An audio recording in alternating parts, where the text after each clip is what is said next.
Yo, what is up, guys? It's Pedro here. So, the Washington Commanders just signed athletic freak, former Giants and Eagles tight end Tyree Jackson. So, we'll talk about that and also what this means for maybe Zach Ertz's situation this week against the Eagles, if he'll play or not. If you guys are new, make sure to subscribe. We're about 150 subscribers away from 14,500. We'll be doing a giveaway at 15,000. So, please hit that subscribe button, like, notification bell as well. All that stuff is free.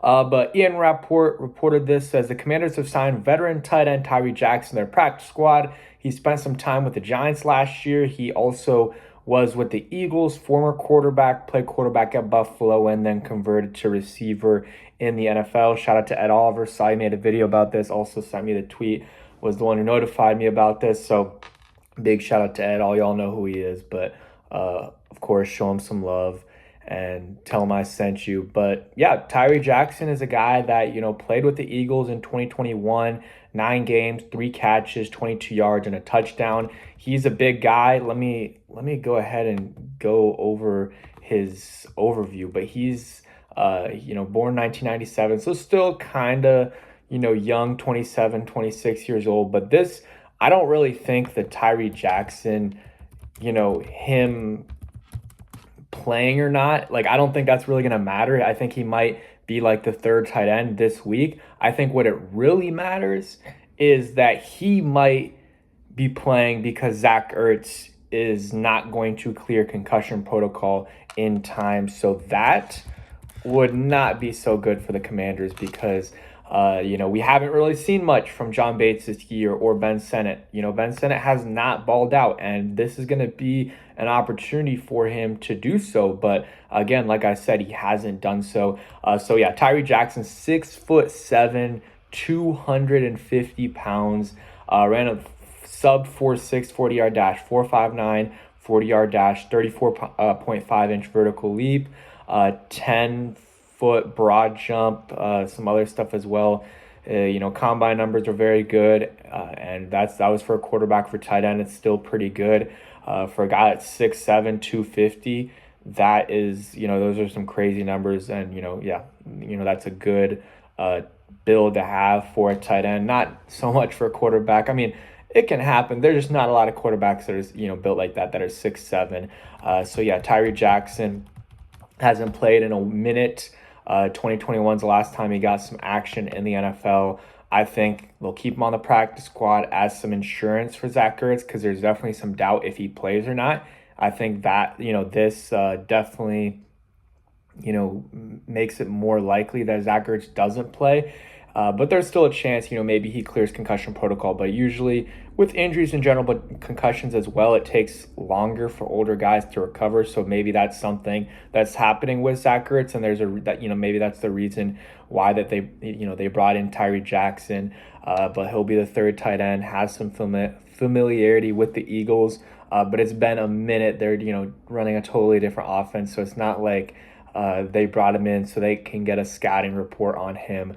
Or on the Eagles. So yeah, Zach Ertz, hopefully he does play because he has been their best tight end by far this year, their second best, pass catcher this year behind Terry McLaurin. It's been him and a bunch of other guys that have been, somewhat contributors like Zacchaeus, De'Ami Brown, Noah Brown, but he's out for the year. Austin Eckler, who might be out for the year. So KJ Osborne was inactive last week. Probably will get some PT this week, so that'll be something to watch out for. Let's see what KJ Osborne can do.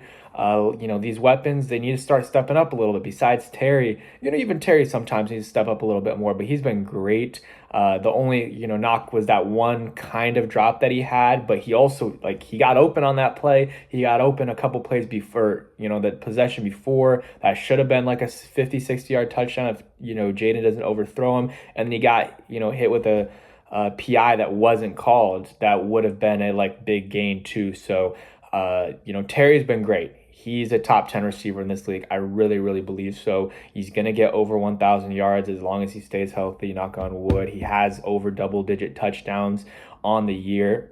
by far his career high. So he's had a good year. But the rookies, I want to see more from Luke McCaffrey, from Ben Sinnott, especially if Zach Ertz is out this game. I want to see 4+ targets for Ben Sinnott. And if he doesn't get those targets and John Bates is the one getting it, I know people are going to be like, oh, Cliff Kingsbury, like, why is he not giving Ben Sinnott targets? If that's the case, if that happens and Zach Ertz is out and, John Bates gets all the targets, I don't put that on Cliff Kingsbury. That's more, in my opinion, an indication of, okay, they don't feel like Ben Sinnott is that good right now as a pass catcher, and they trust John Bates, who's been a career, backup, mostly a blocking tight end. They trust him more than the second round pick. So that would be concerning for me. And again, more of an indication on Sinnott and his, progression as a player right now versus Cliff Kingsbury's play calling. But who knows? This will be the first time you really get to test. And we don't even know. Zach Ertz could still end up getting, clearing concussion protocol. Tomorrow is the day, injuries start to get reported, Wednesday. So we'll see what happens there. He might, him and Jeremy Chin, I would say Jeremy Chin has more of a chance to clear that protocol. Again, he's younger. But the Ertz one didn't even look that bad, which sometimes is concerning when that happens, and it happens so easily that maybe it could be bad. I don't know. We'll see. It's hard to speculate on concussions unless the guy's had a lot in the past, like Eckler, who had a bad one kind of early on in the year against the Bengals and then missed some, game or two. So, and then he had another one, he's going to miss some time. But Zach Ertz, it's really up in the air if he plays this week or not. Hopefully he does. It's against his former team. He had a touchdown, and I think he had a touchdown and a 2-point conversion against them when he played on Monday night. Was it? No, Thursday. I think it was a Thursday night. But that's it for today's video. Just want to talk about Tyree Jackson. Don't think he's going to make much of a difference. He'll be on the practice squad, and if Zach Ertz can't suit up, they'll call him up for the game, Tyree Jackson. But that's it for today's video. Hope you guys enjoyed, and peace.